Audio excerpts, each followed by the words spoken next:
Hi, I'm Gassor and I'm going to take you through the 360 turning kick and full turning kick. This kick is also known as the tornado or 360 round kick, or when we go straight through, the roundhouse kick. Before attempting this kick, make sure you have a turning kick or full turning kick down to a good standard so it will help benefit you doing the 360 version of the kick. The easiest way to first do the 360 turning kick or full turning kick is to go into your side stance. But if you do start from a front stance, all you have to do is take that extra step into your side stance before initiating the technique. Remember, your side stance is a long range stance. We don't want to be in very close with the side stance because we can get our legs taken out very easily, and it's very ineffective using our backhand or our back leg. So the kick is a long range kick. Step one, we're going to turn on the ball of the front foot. We're going to turn over the shoulder, use our peripheral vision to spot back at the target. Step two, we're going to turn, lift our knee up, make sure it's at 45 degrees with our knee pointing out at 45 degrees. We're going to switch, kick, we're going to land in front if we are doing the turning kick or the round kick. And if we are doing the full turning kick or roundhouse kick, we're going to turn, hit through and come all the way back to the front. First pointer is the spin. A lot of people think you have to spin and jump as soon as possible. That's not the case. You actually turn on the ball of the foot and you spin almost back to the front before you initiate the jump.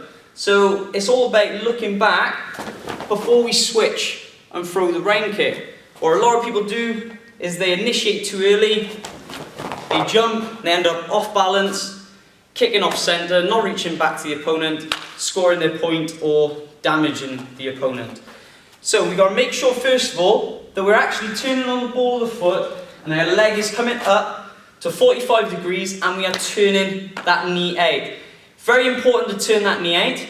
If we don't turn that knee out, when we throw the kick, we're going to end up either with a rising roundhouse kick, so it's going to be going upwards like this. We're going to hit the elbow joint, break our foot, or it just doesn't look that nice if we're performing it for demonstration. Or we'll end up with an inward crescent kick. So we'll end up just with a wavy kick going through. It's not as destructive as the roundhouse kick. So if you are struggling with that, practice the spin to the point at 45 degrees and do not throw the kick. Just go to that position, get used to going into there and spotting to the front. Make sure you are still turning the knee out to set up the technique. When you're used to that and you're at your point of switching, what we can do next is to hop, not kick, and start to bring our knee around, making sure it's parallel towards the ground. This way, when we throw the kick, we will have a nice turning kick or full turning kick if we decide to go straight through. So from this position here, you've got your knee turned out from the previous stage. From there then, you're going to switch and just go straight to your knee, make sure parallel towards the ground. When you can do that, all that's left is extending the leg and picking which of the turning kicks we want to do. If we want to do a normal turning kick and landing in front, from this position now, we're going to drive the kicking leg's knee more upwards before we initiate the kick. This way it kills the momentum going through and we're more likely then to land in front, or we'll end up a little bit more across than the centre because we're kicking through. If we want the full turning kick, what we do then is we wind the leg up and around. So that way then when we come in from here, we end up being able to kick through a lot easier. So just like the round kick and roundhouse kick tutorials, the round kick, the knee came up straight and then turned. Yeah, that's to land in front. And the roundhouse kick starts from a round, so you've got more momentum to go all the way through. So it's exactly the same. When you have picked which one you want to do, put the spin with the switch in one motion, and then you'll end up with a nice 360 turning kick or full turning kick.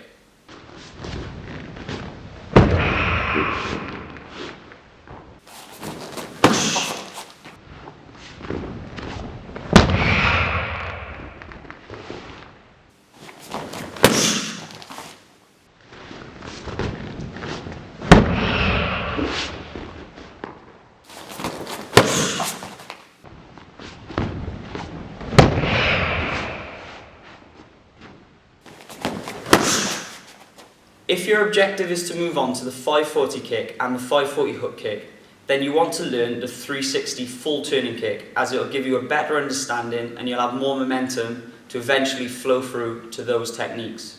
When you kick, make sure you are striking with your lower shin for maximum damage, your instep if you want longer range for sparring, or the ball of your foot if you want it to creep in between the opponent's guard. If you are trying this kick in sparring, I advise you use it as a counter, so you can either brush the technique away that they have thrown and go straight into your 360, or we can use the first leg to lift up as a block. So we could be blocking the round kick, lifting our leg up, and then coming straight through to throw the 360. We can attack with it, but it's very important if you do that you set the technique at first. I'm not just going to turn on the spot, throw a 360. I'm going to end up getting kicked if the opponent is quite skilled. So what I have to do is set her at first. You could do side kick, 360. Yeah, a lot faster. And here are a few examples.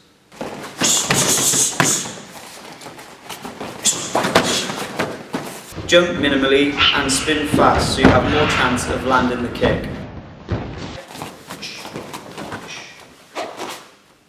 Throwing a technique will disguise the 360, meaning you have more chance of landing the technique. This concludes my tutorial on the 360 turning kick and full turning kick. So check my channel for other tutorials and subscribe for future tutorials. Thank you.